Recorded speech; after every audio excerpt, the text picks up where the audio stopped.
Hey kids, here we are again, Kurt Thompson, Story Time, Music History 101, and right now we're going to be going into another classic composer, Mozart. Now, unlike some of the more obscure composers from early music history, just about everybody, even people that aren't really into music or aren't musicians or educators, have heard the name Mozart. Unfortunately, this is one name that you really got to get right, since it's so common, people know it. And so when you read the word Mozart, or the name Mozart, you don't want to say Mozart, because it's one name that people will automatically know, but you don't know jack diddly about music. So Mozart, as if there's a T in it.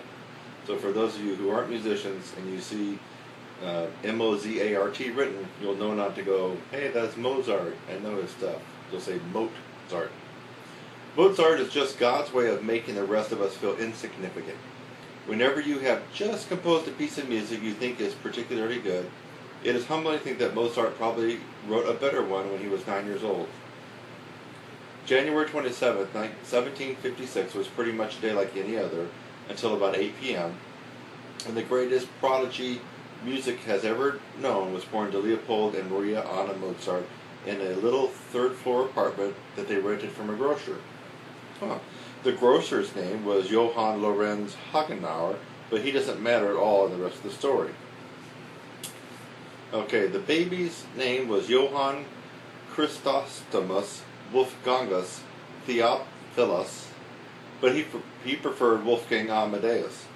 Wow, that's a mouthful. Little Wolfgang did not start out being particularly remarkable. In fact, for the first 3 years he was quite ordinary. He wet his pants, played with his food, and slobbered on his shirt front just the same as any other small child. Until he was nearly 4, he was a complete slacker. He didn't compose a note of music and hardly play the harpsichord at all. By age 5, he had rolled up his shirt sleeves and gotten down to some serious work. He became a whiz at the keyboard and began composing simple pieces. The sound of a solo trumpet would send him screaming from the room. He wasn't very fond of the flute either. At age 9, he wrote his first chorale piece, which is now in the British Museum. It is a setting of a verse from Psalm 46, God is our refuge and strength. He waited till he was 12 to compose his first opera, La Finta Simplice. From then on, there was no stopping him. In his short life of 36 years, Mozart composed a half a dozen first-rate operas and several others, 21 piano concertos, 24 string quartets, 17 masses, assorted chamber music, and other solo concertos, and 41 symphonies. Yikes. Why was Mozart such an overachiever? Blame his father as much as anyone. Leopold was a nag, constantly berating his son to work hard, make money, and above all not to hang around with other musicians. But Mozart wasn't interested in hard work, he just wanted to have fun. No doubt about it, Mozart was compulsive. Even as a small child, this was true. When he was learning mathematics, for example, he would fill the whole room, walls, floors, furniture, with numbers written with a piece of chalk. His parents should be grateful that they lived before the invention of the felt-tip marker. Aha. His obsessive drive has its roots in the constant concert touring he gave as a small boy, with his older sister Anna Maria, known as Nannerl. Leopold toured his children as performing prodigies through all the noble courts of big cities of Europe. On a visit to the French royal court, Mozart proposed marriage to Marie Antoinette. She turned him down. And you can see this little caption. Mozart's proposing to her, and then, but she says, "No, thank you. Would you like a piece of cake?" Ha ha. On a visit to Rome when he was 14, Mozart wrote down the score of Allegri's Miserere after hearing the Sistine Chapel choir perform it only once. The Pope had said no one should write it down, but that didn't stop Mozart. Mendelssohn did the same thing about 7 years later when he was 21. In 1782, much against his father's wishes, Mozart married Constanze Weber, his landlady's daughter, whose older sister Aloysia had earlier jilted him.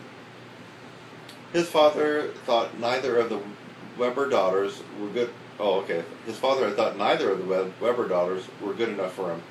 Mozart, ever the soul of romance, wrote of Constance in a letter to his father. Here's Mozart's letter. She is not ugly, but by no means a beauty. She is not witty, but has enough sound common sense to enable her to fulfill her duties as a wife and a mother. Constance was every bit as irresponsible as her childish husband, and their housekeeping was a constant mess. They moved 11 times in the 9 years they lived in Vienna. Yikes. Much as they may have flirted with others, they were in love and happy together, and that's all that counts. Mozart never got the prestigious court appointment he knew he deserved. He worked for a while at the court of the Archbishop of Salzburg until one day he got uppity with the Archbishop's executive assistant who kicked Mozart out, literally, right in the seat of the pants. His status in the Archbishop's household was that of any other servant. Composers were not considered any different from valets or serving girls. In a letter to his father, Mozart explains the etiquette of dining.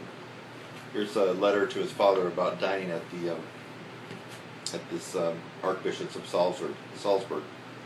Here goes Mozart in his letter. By the way, the two valets sit at the top of the table, but at least I have the honor of being placed above the cooks.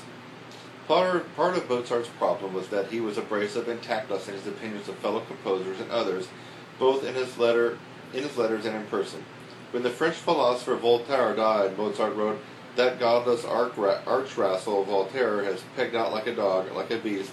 That is his reward." People tend to resent that sort of comment. Mozart was also very rude.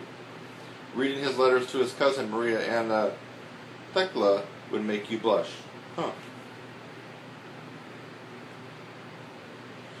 Making enough money was a constant struggle for Mozart, in part because for many of his commissions and concerts he was not paid in cash but with gifts. No money but a fine gold watch, he writes in a letter. What one needs on a journey is money, and let me tell you, I now have 5 gold watches. He often borrowed money from his friend Michael Puchberg, who didn't seem to mind that he never got it paid back. Mozart's appointment to the court of the Emperor Franz Joseph II paid him 800 gulden a year. This was more money than his father made, but considerably less than the 2,000 gulden Gluck had been paid for the position. But Gluck did more work. Mozart's composing duties for the emperor were light. He regarded the salary as too much for what I have done, but too little for what I could do. Many of his compositions were produced for particular occasions or as favors to friends.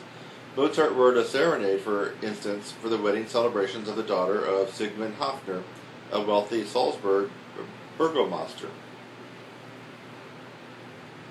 Many of these pieces did not earn him much money, if any at all, but really he had only himself to blame. He drank too much and gambled away most of his money on cards and billiards, and he was lousy at both. Still talking about Mozart, folks, for those who are still awake. Almost done. Everybody likes to think that Mozart died penniless and was buried in a pauper's grave, and that's not exactly true. He did leave debts behind, and his wife arranged for a simple funeral to save cost. After his death, she became very shrewd in business, keeping careful control of his manuscripts and arranging for their publication. She later married a diplomat and amateur musician, George Nicholas Nissen, who wrote an early biography of the great composer. Nissen's epitaph reads, "Here lies Mozart's widow's second husband." Wow, that's bizarre. So just imagine you died, you're in the grave, your tombstone doesn't even have your name on it, or if it does, it has, "Here lies someone's ex-husband." That's kind of bizarre. Okay, so let's see what else it says here. Constance also did what she could to defend his reputation. Taking offense at some comments on Mozart by Schlichtegral, she brought up an entire printing of the book and removed the offending passages. There's also been a lot of loose talk that Mozart was poisoned by Salieri, a rival composer. You can believe it if you like. You're in good company with Pushkin and Rimsky-Korsakov, who made the whole story into an opera. I'd like to believe it too, really would. It makes a great story. Mozart was a prodigy and a genius who sets the standard for everyone else to follow. He started young, made a big splash, and died early, so that everyone can lament his unrealized potential. Any of you wishing to be considered prodigies or geniuses should live by his example. The English composer William Crotch failed to learn the lesson of Mozart's life. Crotch, born in 1775, was a prodigy who gave concert at age 3 and was a full professor of music at 22. He wrote his first oratorio at age 14. He died in 1847 at a ripe old age of 72, having grown consistently less remarkable as the years dragged on. Mozart was short, about 5 feet 4 inches, unattractive, abusive, temperamental, and irresponsible, but he was a genius who wrote heart-cramping music that continues to be admired centuries after his death. It just goes to show that politeness isn't everything. Hear that, trumpet players? Politeness isn't everything. And that's how we're going to wrap up this story time with Kurt Thompson in Music History 101. For those of you who are asleep, remain asleep.